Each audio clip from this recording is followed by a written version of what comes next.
Oi pessoal, tudo bem com vocês? Estamos aqui mais uma vez para mais uma aula de escola bíblica, para aprendermos mais da Bíblia, para estudarmos juntos, crescermos juntos. E uma coisa muito legal é que sempre há o que aprender sobre a Bíblia, né? Sempre há algo novo, sempre há algo para relembrar. Eu estava preparando a aula hoje, na verdade, você está assistindo no domingo, eu estava preparando a aula antes, né? Mas para mim é hoje. Eu estava preparando a aula e procurando os textos que falavam, né, sobre aquilo que nós vamos estudar e não lembrava onde é que eu tinha visto aquilo, e aí eu pude reaprender, relembrar aquilo que a Bíblia nos ensina, né? E a minha expectativa é que seja assim para você também. Então vamos lá? Já está aí com sua caneta, com seu marca-texto, com a sua Bíblia, com o seu caderno. Então vamos iniciar as nossas aulas. Na aula anterior, nós vimos o porquê Deus prometeu a Abraão dar o território de Canaã para os seus descendentes. Hoje nós vamos continuar, nossas aulas e vamos ver como foi que isso aconteceu.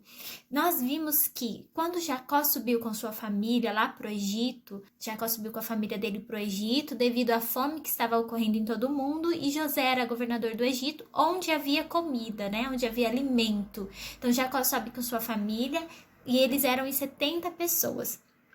Após isso, passou ali toda aquela geração, como Deus já havia dito para Abraão, passariam, 400 anos ou 4 gerações, e depois desses 400 anos, nasce Moisés, Nós vemos que entre Jacó subir com sua família para o Egito, até que Moisés saísse com todos os descendentes, de Abraão, todo o povo israelita lá do Egito, se passaram 430 anos. Está ali em Êxodo, no capítulo 12, no versículo 40. E o povo saiu lá do Egito guiado por Moisés, E quem era Moisés?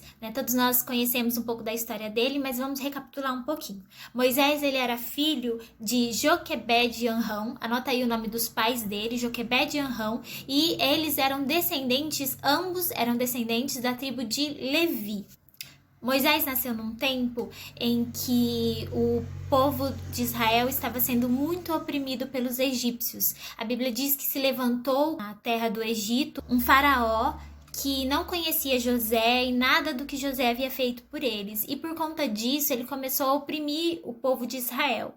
Ele começou a oprimir tanto porque ele viu que o povo de Israel era um povo muito forte e que eles eram já em muitas pessoas, e ele decidiu torná-los escravos e fazer com que eles fizessem trabalhos forçados para o povo do Egito. E ele determina ali que todos os homens também que nascessem, todos os bebês meninos que nascessem do povo de Israel fossem mortos, A princípio ele manda as parteiras matarem, elas não matam, e então ele determina que os menininhos que nascessem fossem jogados no rio Nilo.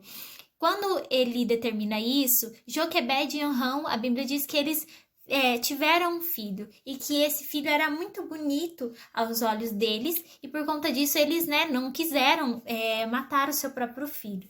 Então eles desenvolvem ali um plano, colocam o bebê em um cesto e colocam no rio Nilo. E quando ele é posto no rio Nilo, ele é achado pela princesa, a filha do faraó, que adota Moisés, e por conta disso o nome dele. Moisés significa tirado das águas. Então Moisés, que era um hebreu, ele cresce ali no palácio do faraó, sendo treinado, sendo ensinado em todas as artes, em toda a sabedoria egípcia. E a Bíblia vai contar pra gente que ele fica ali até os 40 anos no palácio do faraó. Até que um dia Moisés ele decide passear ali no meio do seu povo e ver como estavam os seus irmãos israelitas, e ele vê alguém agredindo, um capataz egípcio agredindo um dos seus irmãos israelitas, e ele acaba matando esse capataz egípcio e escondendo o corpo, a fim de defender aquele que era do seu próprio povo, do seu povo de sangue.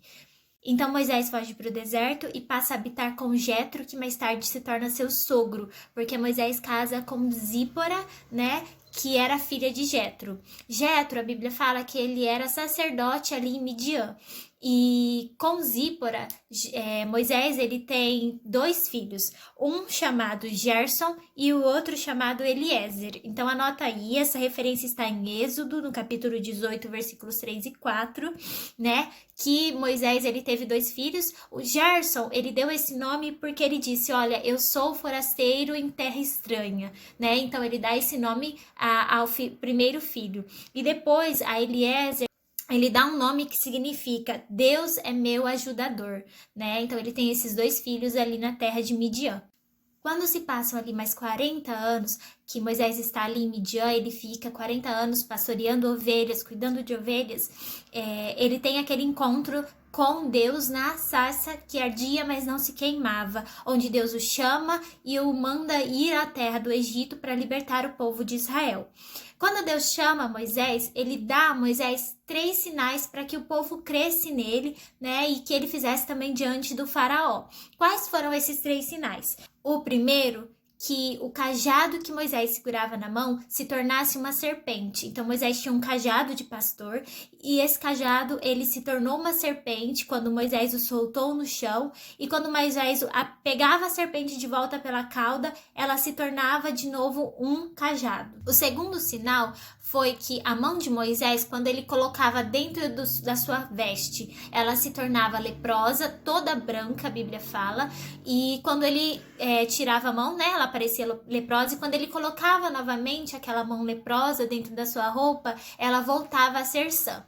E o terceiro sinal é que Deus mandou que, se o povo não acreditasse em Moisés, diante desses 2 sinais, ele fizesse um terceiro, que era pegasse um pouco de água do rio Nilo e lançasse ao chão, e essa água, né, se tornaria em sangue. Então foram os 3 sinais que Deus deu a Moisés. Deus deixa bem claro desde o princípio que o faraó não acreditaria em Moisés, né, e que por conta disso o Senhor faria muitos sinais poderosos para mostrar o seu grande poder e libertar o povo de Israel lá do Egito com mão forte e poderosa, né? E Moisés vai e o faraó não acredita nele, né? E o faraó, ele, além de não acreditar em Moisés, ele passa a castigar mais ainda o povo. Ele passa a cobrar ainda mais trabalho do povo e dar mais trabalho a ele. Essa referência a gente encontra lá em Êxodo, no capítulo 6, no versículo 9, né? Que o faraó, ele dobra ali a carga de trabalho do povo de Israel para que eles não tivessem tempo de buscar ao Senhor.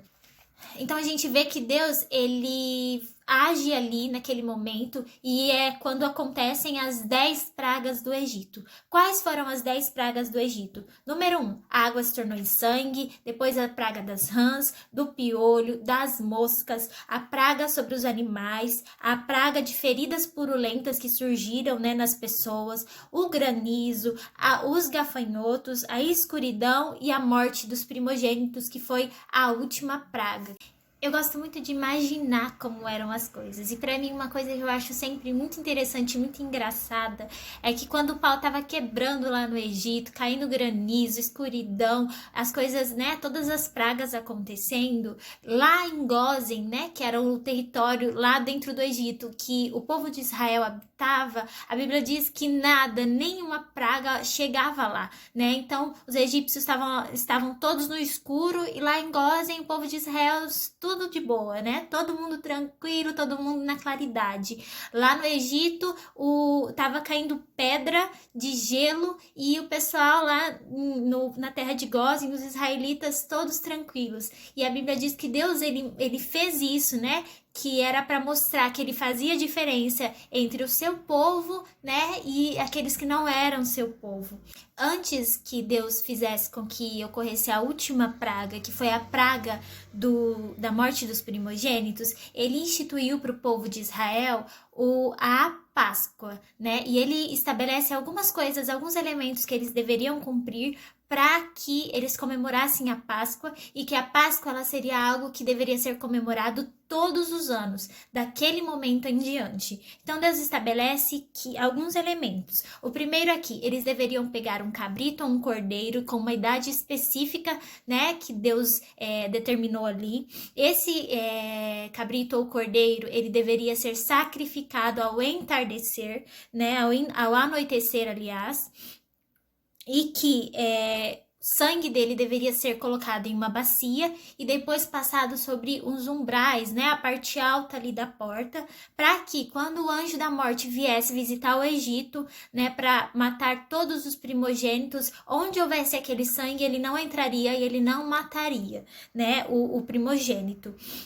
Depois disso, Deus estabelece também que aquele cordeiro que havia sido sacrificado, ele deveria ser assado junto com sua cabeça, com suas pernas, com as vísceras. Nada podia ser tirado. Ele era assado inteiro. Ele deveria ser comido junto com ervas amargas e deveria ser comido em família. Que nenhuma parte daquele cordeiro poderia ser deixada para outro dia. O que não fosse comido tinha que ser queimado, né? Não poderia ser consumido depois. E é muito interessante porque a Páscoa, ela é comemorada até hoje pelos judeus, né? O nome Páscoa, ela significa passagem, e o que Deus estabeleceu lá, ele era uma figura, né? Nós falamos aqui em várias aulas que tudo aquilo que aconteceu lá no Antigo Testamento, a Bíblia diz que eram sombras de bens vindouros. Quando Deus estabeleceu isso, ele estava usando, né, uma encenação, digamos assim, para mostrar pra gente aquilo que um dia Jesus faria por nós, né? Nós vemos que Jesus hoje, ele é o nosso Cordeiro perfeito que tira o pecado do mundo, que foi imolado, né? Cujo sangue foi derramado para comprar cada um de nós. Outro elemento interessante que Deus estabeleceu aqui na passagem, que quando nós olhamos, nós enxergamos uma figura aqui, é que o animal, ele era comido sem que nada fosse tirado. Não podia escolher uma parte, eu quero só a coxa, vou assar só a coxa. Não, eu quero só o peito, vou assar só o peito. Não. Eles tinham que assar o animal inteiro e comer o animal inteiro, assim como Jesus. Nós não podemos escolher uma parte da Bíblia, nós não podemos escolher uma parte do que Jesus é, uma parte do que Jesus determinou. Não, nós temos Cristo e quando nós aceitamos ao Senhor é por inteiro, todos os seus mandamentos, tudo aquilo que Ele nos ensinou. Outro ponto interessante é que a Páscoa, Deus estabeleceu que ela deveria ser comida em família, comemorada em família. E nós falamos aqui em algumas aulas bíblicas passadas que quando Deus ele salva alguém, quando o Senhor ele alcança uma vida, ele não vê só aquela vida ali, ele vê toda uma geração, né? Ele vê todas as pessoas que ele vai alcançar através daquela vida. E desde o início ele estava estabelecendo isso. Olha, eu quero te dar essa bênção, eu quero marcar esse compromisso com você, você vai comemorar a Páscoa e não é você sozinho, é você e toda a sua casa, é você e toda a sua família comerá do cordeiro, né? Assim como nós, o Senhor, ele quer que toda a nossa família, toda a nossa geração, né, tenha acesso a essa redenção que ele já proveu para nós na cruz do Calvário. E a gente vai ver que na noite em que eles cumprem a Páscoa, né? A primeira Páscoa é a noite em que o anjo da morte passa pelo Egito e mata todos os primogênitos, até mesmo as primeiras crias, a Bíblia fala, né? Dos animais foram mortas e naquele momento o faraó, ele se rende e ele manda com que o povo vá embora. E ali, né, o povo sai da terra do Egito e vai em direção, começa a sua viagem em direção à terra de Canaã. A Bíblia vai nos contar que naquele momento saíram, né, do povo de Israel ali do Egito 600.000 homens de guerra, né, sem contar as mulheres, as crianças, cerca de 600.000 homens. Então era uma massa de gente muito grande, muitas pessoas. Fora os israelitas, também saíram com eles algumas pessoas, né, dos próprios egípcios, algumas pessoas de outros povos que simpatizavam com o povo de Israel e foram com eles nessa viagem. E algo lindo que a Bíblia conta é que naquele momento Deus passa a noite em vigília, né? A gente encontra exatamente isso escrito na Bíblia. Deus passa aquela noite inteira, aquele tempo inteiro em vigília, cuidando do seu povo. Então é isso, pessoal. Essa é a nossa aula de hoje. Eu espero que você tenha aí acompanhado essa linha da história do povo de Israel, de como se formou, de como eles saíram, de quais foram os sinais que Deus fez, quem foi a pessoa que Deus usou. E na próxima aula a gente vai continuar vendo vários momentos marcantes, né? Algo tão lindo que Deus fez e que Deus mostra tantas coisas que acontecem na nossa vida hoje, né? Que são segredos. A Bíblia diz que tudo que foi escrito para o nosso ensino foi escrito, então que a gente, né, possa continuar estudando isso e aprendendo mais da palavra de Deus. Até a próxima aula, um abraço para você.